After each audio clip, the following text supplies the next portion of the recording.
E aí, doutores e doutoras, tudo bem? Se você acessou esse vídeo, é porque você deve estar com uma pergunta aí na sua cabeça. Será que é possível suspender as parcelas do FIES se eu tenho um contrato do Novo FIES? Se o meu contrato foi assinado depois de 2018? Fica até o fim que eu quero te explicar tudo sobre isso. Apenas contextualizando, o benefício da carência estendida do FIES é um benefício que garante aos médicos residentes que cursem algumas especialidades consideradas como prioritárias o direito de suspender as parcelas do FIES durante a residência médica.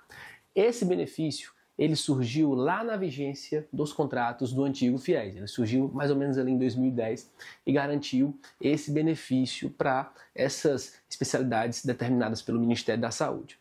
Acontece que quando surge o novo FIES, e esses médicos do novo FIES começam a entrar nas residências, os gestores do FIES têm se negado a conceder o benefício, alegando que a carência estendida do FIES não se aplica aos contratos do novo FIES.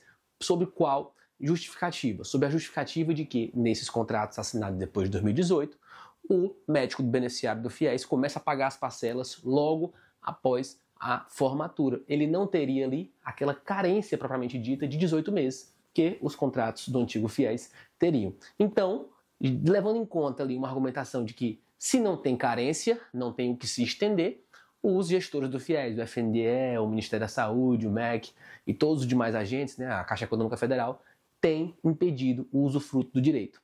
Esse impedimento é totalmente ilegal e eu vou continuar te explicando aqui por quê. Ainda que os contratos do novo FIES não tenham realmente uma carência, ainda que você que assinou esse contrato depois de 2018 tenha se formado e começado a pagar logo em seguida, o benefício ele não foi expressamente revogado com o advento do novo FIES. A administração pública, os agentes do FIES, eles têm o dever de seguir o que está na norma. Se a norma não revogou efetivamente o benefício, eles não podem ali falar que ele deixou de existir. E eu tenho uma prova disso, eu vou colocar aqui na tela para você. Se você abrir o site do Planalto, lá no site do FIES, digita Lei do FIES no Google, você pode acessar o artigo 6º-B.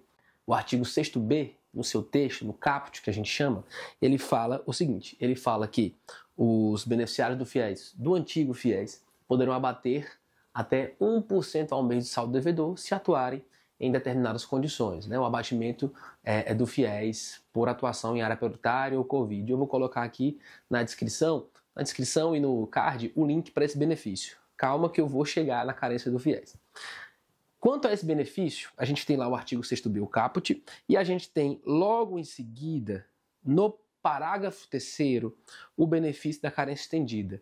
É uma imprecisão legal colocar tudo isso dentro do mesmo artigo, né? Colocar tudo isso assim em parágrafos de um artigo que trata de abatimento, mas assim está na norma, que é um pouco mal editada. Mas ela fala, o estudante graduado em medicina que optar por ingressar em programa credenciado pela Comissão Nacional, e em especialidade prioritária, definida em ato do Ministério da Saúde, terá um período de carência estendido por todo o período de duração da residência médica. Pronto, a gente tem ali o caput do artigo 6º-B, a gente tem o parágrafo 3º falando expressamente da carência estendida, é daí que vem o direito, e a gente teve ali uma inovação em um novo parágrafo, que é o parágrafo 7º, dizendo o seguinte: somente farão jus ao abatimento mensal referido no caput deste artigo os financiamentos contratados até o segundo semestre de 2017. Vamos lá, o que eu quero dizer com toda essa volta que eu dei aqui?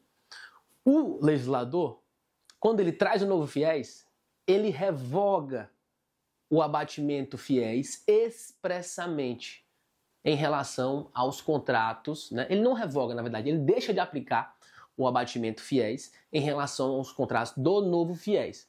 E ele traz lá embaixo, no artigo 6º-F, uma nova forma de abatimento. Então, o abatimento FIES, ele deixa de valer da mesma forma como valia anteriormente em relação aos contratos do antigo FIES, porque tem ali uma revogação expressa, né? Tem uma determinação legal expressa. Mas nessa determinação legal, ele não tratou de tirar a força normativa da carência estendida do FIES. Se assim o legislador quisesse ter feito, ele teria feito expressamente como fez em relação ao abatimento limitando ali a sua abrangência e trazendo uma nova fórmula a ser aplicada a esses novos contratos. Logo, como eu lhe falei, a administração pública ela é regida pelo princípio da legalidade. Só vale o que está positivado, o que está escrito na norma. Se fosse para ser revogado, deveria ter sido revogado expressamente. Então, o Poder Executivo, por meio dos agentes financeiros do FIES, por meio dos agentes operadores, por meio do MEC, por meio do Ministério da Saúde, não podem revogar algo que a lei não deixou expressamente revogado. É isso que eu queria dizer. Fora a questão da legalidade, fora a questão de não ter ali uma revogação expressa, a gente tem também que analisar esse benefício sob a luz do fim social que essa norma da carência estendida ela pretende atingir. As normas elas não devem ser interpretadas somente com base na gramática, na literalidade, naquilo que está escrito. O juiz, ao aplicar o caso, e os próprios gestores, ao aplicar a norma ao caso, na verdade, eles têm que se atentar aí ao que a gente chama de ratio legis, né? A intenção do legislador.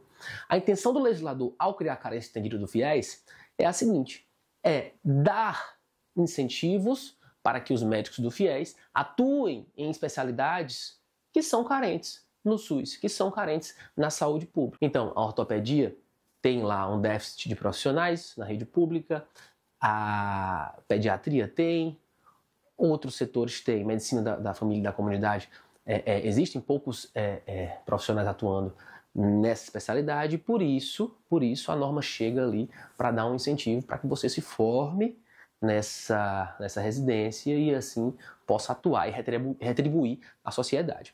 Logo, se o juiz, se os agentes financeiros do FIES, se os agentes operadores do FIES querem trazer uma interpretação meramente literal, alegando que não tem como eu estender uma carência que não existe, a gente estaria indo contra os princípios do FIES e essa interpretação estaria batendo de frente com a própria saúde pública, né? Que é um direito de todo cidadão. Tal é a verdade que o entendimento majoritário dos tribunais, ainda que em relação aos contratos do antigo FIES, é o seguinte, independente de o médico estar na fase de amortização ou não, ou estar na carência ainda, ele vai ter direito ao benefício da carência estendida do FIES, a suspender as parcelas. Então essa interpretação de que só tem como estender algo que ainda está dentro da carência, ela cai por terra, né? Inclusive a própria justiça já tem decretado isso em diversos, centenas, milhares